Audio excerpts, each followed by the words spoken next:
SL News Today ඇත්ත දැනගන්න subscribe කරන්න.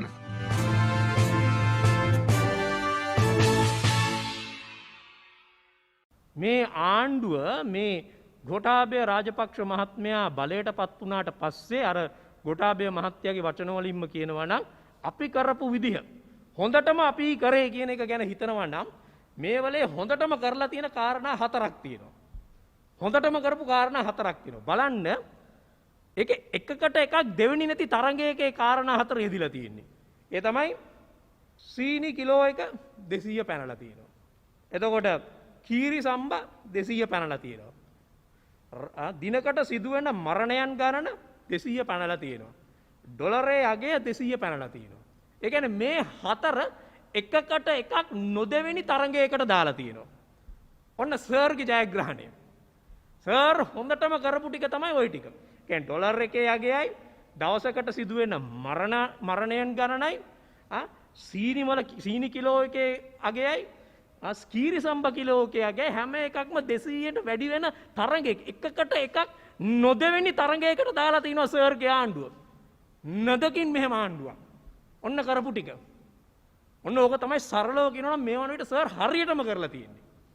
දැන් අපි දැක්ක දෙයක් තමයි මේ ලොක්ඩවුන් එක සම්බන්ධයෙන් අපි දන්නවා පහුගිය කාලේ පුරාම මාස එකහමාරක දෙකක කාලයක ඉඳලා මේ රටේ සෞඛ්‍ය ක්ෂේත්‍රයේ ප්‍රවීණයන් විශේෂඥ වෛද්‍යවරු සෞඛ්‍ය වෘත්තීය සමිති PHI වරුන්ගේ සංගමය මේ රටේ ජනතාව කිව්වා අපිට ජීවත් වෙන්න ඕනේ අපිට මරණ බයක් දැනෙනවා ඒ නිසා ලොක්ඩවුන් කරලා මේ රෝගීන් හොයාගෙන මේකට පිළියමක් කරන්න කියලා.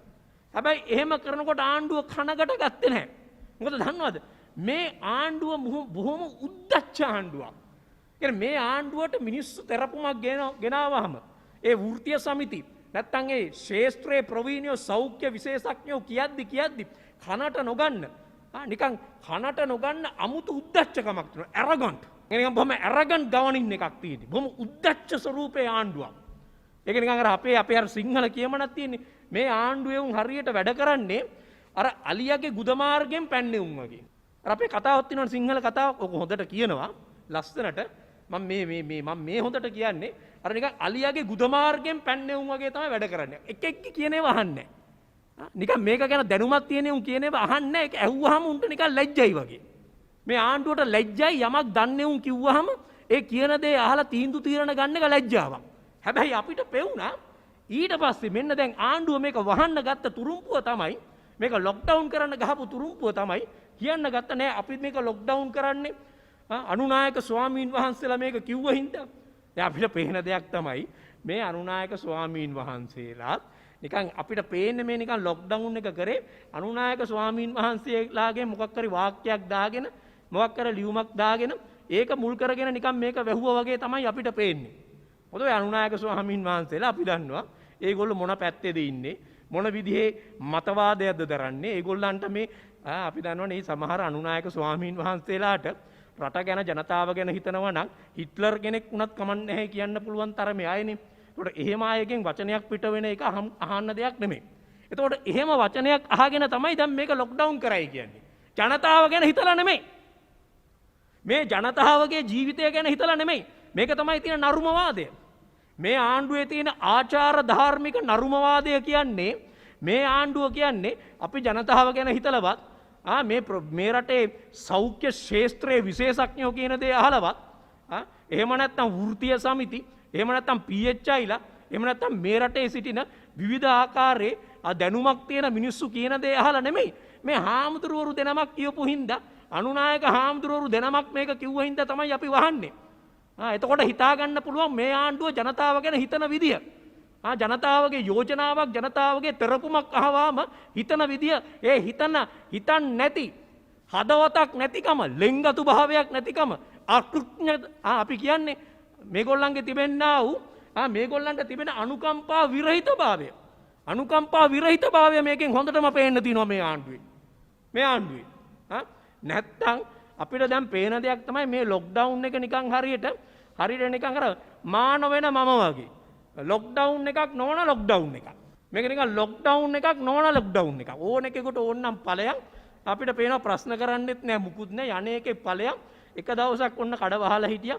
ඊට පස්සේ හිමින් එක කඩයක් අරිනවා අනිත් කඩේ අරිනවා ඔහොම අරිනවා. මිනිහෙකුට බඩුවක් ගන්න කඩයක් තිබුණාට ප්‍රශ්නයක් නෑ. නමුත් ලොක්ඩවුන් එක ඇයි අපි කරන්නේ? අපි අහන්නේ ආණ්ඩුවෙන් ඒකයි. ලොක්ඩවුන් ඇයි කරන්නේ? ඉස්සෙල්ලා අපිට උත්තරයක් දෙන්න ලොක්ඩවුන් එක මොකටද? මේ ලොක්ඩවුන් එක තරහටද කරන්නේ? මේ ලොක්ඩවුන් එක මිනිස්සුන්ට පනිෂ්මන්ට් එකක් දෙන්නද? මේ අපිට පේන්නේ මේක පනිෂ්මන්ට් එකක් දෙන්න කරපු ලොක්ඩවුන් එකක් මිසක මේක රෝගීන් හඳුනා ගැනීම සඳහා කරපු ලොක්ඩවුන් එකක් නෙමෙයි. හැබැයි ලෝකය මතක තියාගන්න ලෝකේ විවිධ රටවල් ලොක්ඩවුන් කරන්නේ. නවසීලන්තයේ අර ජෙසින්ටා අර්ඩන් එක්කෙනෙක් රෝගියෙක් හම්බුනාම ලොක්ඩවුන් කරද්දී යා කිව්ව දේ මොකද්ද? යා කිව්වේ මොකද්ද? මේක මතක තියාගන්න මේ එක්කෙනෙක් හම්බුණු පළියට ලොක්ඩවුන් කරන්නේ එක්කෙනා පිටිපස්සේ තව ගොඩක් ඉන්න පුළුවන්. එක්කෙනා පිටිපස්සේ තව ගොඩක් ඉන්න පුළුවන්. ඒ නිසා ලොක්ඩවුන් කිරීමෙන් කරන්නේ ලොක්ඩවුන් කරලා PCR කරන ප්‍රමාණය වැඩි කරලා PCR අහඹු විදියට කරලා හඹා ගොස් PCR කරලා රෝගීන් හඳුනගෙන ඒ රෝගීන් වෙන් කරලා ඒ රෝගීන්ට යම් ආකාරයකට ප්‍රතිකර්ම කරන එක.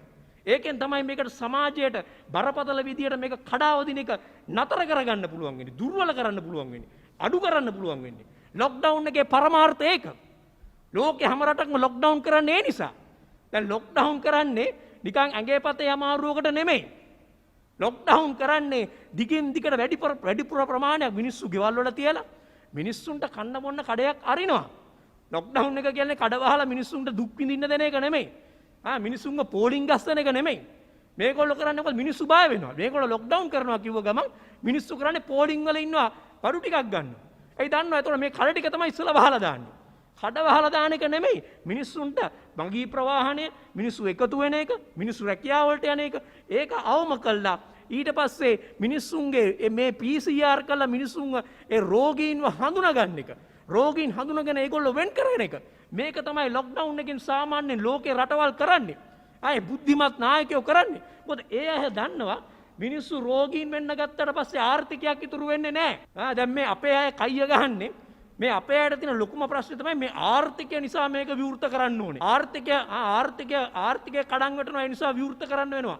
මේක බැලන්ස් කරන්න වෙනවා. හැබැයි මේක බැලන්ස් කරන කතාව ලෝකයේ වෙනත් බුද්ධිමත් නායකයෝ කරන්නේ ඒගොල්ලෝ දන්නවා මේක බැලන්ස් නෙමෙයි. පළවෙනියෙන් ජීවිත ටික රැක ගන්න ඕනේ. මිනිස්සු රෝගීන් වුණාට පස්සේ මොකද රස්සාවල් කරන්නේ? මොකද රස්සාවල් වලට යන්නේ? කවුද ව්‍යාපාර කරන්නේ? කවුද කර්මාන්ත මෙහෙවන්නේ? කවුද සුළු කර්මාන්ත කරන්නේ? කවුද ස්වයං රැකියාවල යෙදෙන්නේ? ඒ නිසා මේ නිරෝගී භාවයයි රෝගීන් හඳුනා ගැනීමයි නැත්නම් රෝගී නොවන තත්වයක් ඇති කර ගැනීමයි ආර්ථිකය පවත්වා ගැනීමයි කියන්නේ දෙකක් නෙමෙයි. එකක්. මිනිස්සුන් රෝගීන් වුණොත් එම ආර්ථිකය කණන් වැටෙනවා. ඒ නිසා මේක අරලා දාලා ඕන අතක මේක ඵලයන් කියලා අපි කීයක් හරි හම්බු කරගන්නවයි කියන ඒ මංකොල්ලකාරී වැඩේ නෙමෙයි ආර්ථිකය කියන්නේ.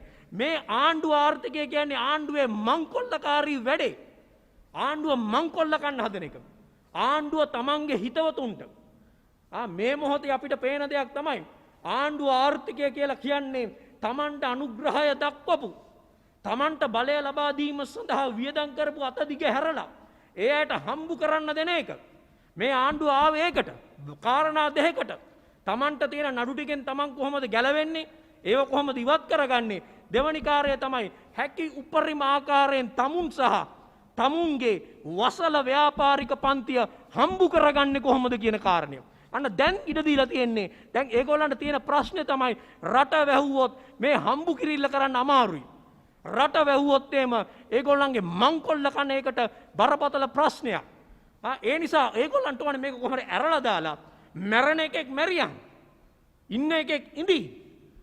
ඒ නිසා අපි කොහොම හරි කරන්න ඕනේ හම්බු කරනවායි කියන එක. අපිට හම්බු කරන්න ඕනේ කියන එක. ඒක තමයි තියෙන කේන්තිය. අන්න ඒකට විරුද්ධ වෙනකොට තමයි ජනාධිපතිවරයා ප්‍රමුඛ ආණ්ඩුව ඇවිල්ලා ආඩපාලි තියන්නේ. බනින්නේ, කෑ ගහන්නේ. වෛරයෙන් දඟලන්නේ. අන්න ඕක තමයි මේ ආණ්ඩුව කරමින් ඉන්නේ. මේ අපිට පේනවානේ. දැන් මේ ආණ්ඩුව හසුරවන්නේ ව්‍යාපාරිකයෝ කිහිප දෙනෙක්. අද සීනි වලට වෙලා තියෙන දේ පේනවානේ. අපි දිගින් දිගටම කිව්වා රුපියල් බිලියන 15ක් කෝටි 1500ක් මේ රටේ ජනතාව එහෙම නැත්නම් බදු මුදල් ගසාගෙන කෑවා. බදු මුදල් අහිමි කෙරුවා. අද අපි මේ රුපියල් 2000ක් වගේ සොච්චමකින් යපෙන්න වෙලා තියෙන්නේ. රුපියල් 5000ක් දී ගන්න බැරි වෙලා තියෙන්නේ.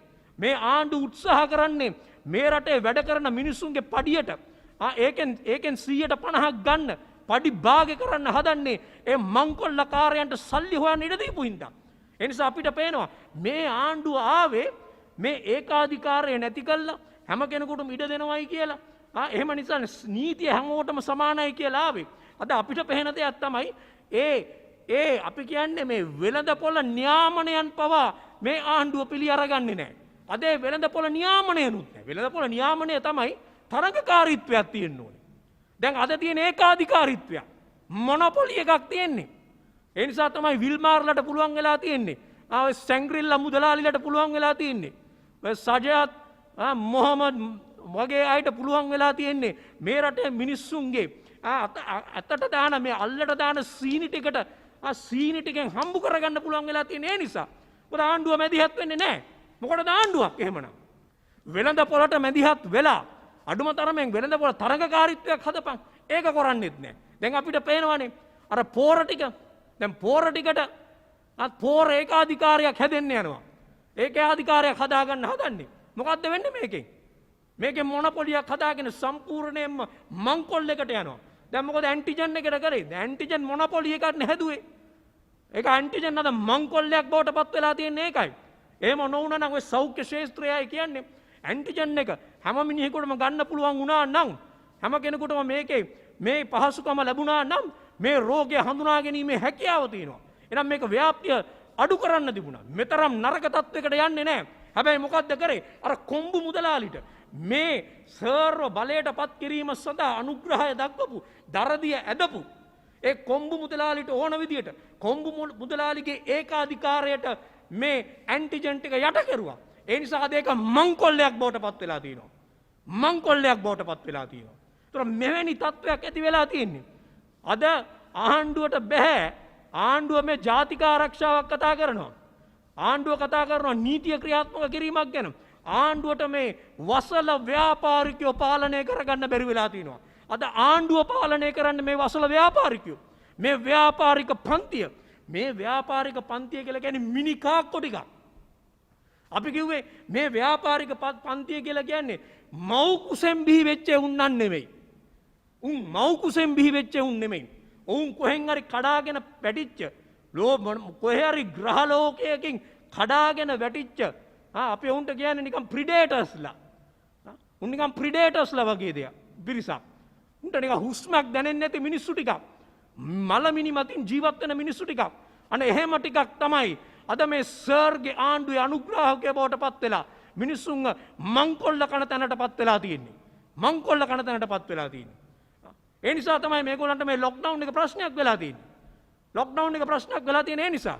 දැන් මේගොල්ලෝ මේ රට විවෘත කරගන්න මේ විවෘත කරගන්න එක සාධාරණීකරණය කරන්න අපි ඊයේ දැක්කා අර එස්.පී. දිසානායක උන්නේ ඇවිල්ලා කියනවා ලැජ්ජයි කියන්න. එස්.පී. දිසානායක උන්නේ ඇවිල්ලා කියනවා දැන් ඉතින් මේක නිකන් මේ හෙම්බිරිස්සාව වගේ රෙඩක්. මේකට මොකද ඔච්චර බය වෙන්නේ? මේක 180කට විතර නොදැනීම මේක යනවා 180කට විතර. ඒක දැනෙන්නේවත් නැහැ. ඇඟට දැනෙන්නේවත් නැතුව මේක 180කට විතර යනවා. 115කට විතර තමයි නිකන් උණක් හෙම්බිරිස්සාවක් වගේ දෙයක් දැනෙන්නේ. 115කට විතර. ඒකිනුත් 105කට විතර තමයි මේක ටිකක් අමාරු වෙන්නේ. හැබැයි මේ අමාරු වුණු 105කිනුත් 102ක් විතර තමයිලු මැරෙන්නේ. කොහොමද තියරිය? කොහොමද එස්.පී. දිසානායකගේ තියරිය? මේ 102ක් විතරයිලු මැරෙන්නේ. මිනිස්සයෝ අපේ අහන්නේ තමසේ හුස්ම ගන්න මිනිහෙක්ද? මව් කුසකින් බිහි වෙච්ච එකෙක්ද? විලෝපිකයෙක් ඕන එකෙකුට මේ 102 කියලා කියන්නේ මිනිස්සු. මේ 102 කියලා කියන්නේ ගස්කල් නෙවෙයි. ඔය 102ට අයිති වෙනවා. අපි දැක්කා ඊයේ වන විට අර අවුරුදු 27ක කාන්තාවක් සහ අවුරුදු 35ක අම්මයි තාත්තයි දෙන්නම නැති වෙලා අවුරුදු 5ක ළමයෙක් අනාථ වෙලා තියෙනවා. ඔන්න ඔය 102 උන් තමයි. වෛද්‍යවරු කී දෙනෙක් දැන් මැරිලා තියෙනවද ඔය 102? වෛද්‍යවරයෙක් හදන එක, වෛද්‍යවරයෙක් ගොඩනගනවා කියන එක පාම්බානවා වගේ වැඩක් නෙමෙයි. රටට කොතරම් පාඩුවක්ද? සමාජයට කොතරම් පාඩුවක්ද? ඒ වගේම මේ රටේ කමිටඩ් මිනිස්සු කී දෙනෙක් නැති වෙලා තියෙනවද? මංගල සමරවීර වගේ අය අපි දැක්කනේ රාජා මහේන්ද්‍රන් වගේ අය. මේ කමිටඩ් මිනිස්සු කී දෙනෙක් මේකෙන් නැති වෙලා තියෙනවද? සමාජය දරා ගන්න පුළුවන් මිනිස්සු කී දෙනෙක් නැති වෙලා තියෙනවද? ඒ වගේම මේ නැති වෙන හැම කෙනෙක්ම ජීවිතයක්. සෞඛ්‍ය ශාස්ත්‍රයේ කී දෙනෙක් නැති වෙලා තියෙනවද? ඒ තමුසේ කියන 100% තමයි. ඔය තමුසේ කියන්නේ වැදගම්මක් නැති 102ක් වගේ කතා කරන්නේ. ඔය 102 ඉන්නේ මිනිස්සු. ගර්භණී කාන්තාව කී දෙනෙක් නැති වෙලා තියෙනවද? ජීවිත නැති වෙලා තියෙනවද? හෙදියන්ගේ ජීවිත නැති වෙලා තියෙනවද? සෞඛ්‍ය ශාස්ත්‍රයේ ජීවිත නැති වෙලා තියෙනවද? අධිකරණ ශාස්ත්‍රයේ මිනිස්සුන්ගේ ජීවිත නැති වෙලා තියෙනවද? එක්කෙනෙක් මැරුණත් ඒ මැරෙන කෙනාගේ වටිනාකම තියෙන ඒ මිනිස්සුන්ගේ පවුල් වලට, ඒ මිනිස්සුන්ගේ දරුවන්ට, ඒ මිනිස්සුන්ගේ දෙමව්පියන්ට, සහෝදර සහෝදරියන්ට. ඒ නිසා මේ වගේ අපි කියන්නේ ආචාර ධාර්මික නරුම ආණ්ඩුවකට ඒක දැනෙන්නේ නැහැ. ආචාර ධාර්මික නරුම ආණ්ඩුවකට ඒක දැනෙන්නේ නැහැ. මේ ස්පී දිසානායකලගෙන් පණින්නේ ඒක. මේ ස්පී දිසානායකල සාධාරණීකරණය කරන්නේ ඒක. දැන් අපිට කියනවක තමුසේ කවුද ඒ 102කට අයිති කියලා? තමුසලා අයිති නැහැ නේ 102කට. කවුද අයිති 102? දැන් පොඩ්ඩක් අපිට එක කියන්නකෝ. ඔය 102කට අයිති වෙන මිනිස්සු. එතකොට මේ මිනිස්සුන්ට පුළුවන් නේ හිත හදාගෙන පිනක් දහමක් කරගෙන මරණය දිහා බල ඉන්න. මරණය දිහා බල ඉන්න පුළුවන් මේ මිනිස්සුන්ට. මේක තමයි. දැන් අද අපි දැක්ක මාධ්‍යවල පළ වෙනවා. කොළඹ රෝහලේ ප්‍රකාශකයෝ කියනවා 500ක් විතර ඉන්නවා. රෝගීන් 200ක් විතර ඔක්සිජන් මත ඉන්නේ. ඒකිනුත් 100කට විතර අසාධ්‍යයි. ඔන්න 102 තමුසේගේ. රිජ්වේ රෝහලේ අහිංසක දරුවෝ කී දෙනෙක් ඉන්නවද? කී දෙනෙකුට අසාධ්‍යද? ඔන්න තමුසේගේ 102. ඒ නිසා අපි කියන්නේ ආණ්ඩුව මේ හොරකම් කරන්න ව්‍යාපාරිකයන්ට මංකොල්ල කන්න ඉඩ දෙන්න. මේ නිකන් කටවාචාලකමට කතා කරලා දැන් මේ වාචාල මිනිස්සයා තමන්ගේ වාචාලකම හින්දා හිරේ විලංගුවේ වැටෙච්ච මිනිස්සෙක්නේ. හත් පොලේ ගාගත්ත මිනිස්සෙක්නේ. ඕවගේ නිකන් වාචාලයෝ දාලා මේ රටේ මිනිස්සුන්ට අගෞරව කරන්න එපා. මේ රටේ මිනිස්සුන්ගේ ජීවිත නිකන් ගස්කල් වගේ පහතට දාන්න එපා. අපි කියන්න පුළුවන් නම් SB දිසානායක උන්නහැට කියන්නේ ඔය කතාව තමුන් නැහැ ඇවිල්ලා කියනකො මිනිස්සු ඉස්සරහට. ඔය තක්කාලි ගෙඩිය වගේ තියෙන මූණ මිරිකලා මිනිස්සු එලවලා දාන්නේ. පුළුවන් නම් ඇවිල්ලා කියනකො මිනිස්සු ඉස්සරහට ඕක. හම්බුවේ තමුසගේ පැණි පෙරෙන්න හම්බු වෙන්නේ. ඇවිල්ලා පුළුවන් නම් ඔක මිනිස්සුන්ට කියනකො ඔය 102යි මැරෙන්නේ ඔක ගණන් ගන්න එපයි කියලා. ඒතර මෙන්න මේක තමයි මේ ආණ්ඩුවේ තත්ත්වේ. මේ සිංහල බෞද්ධ කියාගන්න ආණ්ඩුවනේ. මතක තියාගන්න මේ සිංහල බෞද්ධ කියාගන්න මහා සංඝරත්නය කරේ තියාගෙන ගෙනාවයි කියන ආණ්ඩුව. බුදුරජාණන් වහන්සේගේ දර්ශනයට අනුව ආරෝග්‍ය පරමාලාභ. බුදුරජාණන් වහන්සේ කියන්නේ ඒකයි. නිරෝගීකම තමයි උතුම්ම සම්පත. එහෙම කියන දර්ශනයක්. එහෙම කියන රටක තමයි මුන් කියන්නේ මේ මොකද්ද 180ක් ඔක හෙම්බිරිස්සාවක්නේ. ඔය හෙම්බිරිස්සාවක් උනක් ඔක හැදුනහම මොකෝ? ඔක නැති වෙලා යනවා. ඔන්න මැරෙන්නේ 102යි. එහෙම ජීවිතවලට ලන්සු තියන්න පුළුවන්ද සිංහල බෞද්ධයන්ට?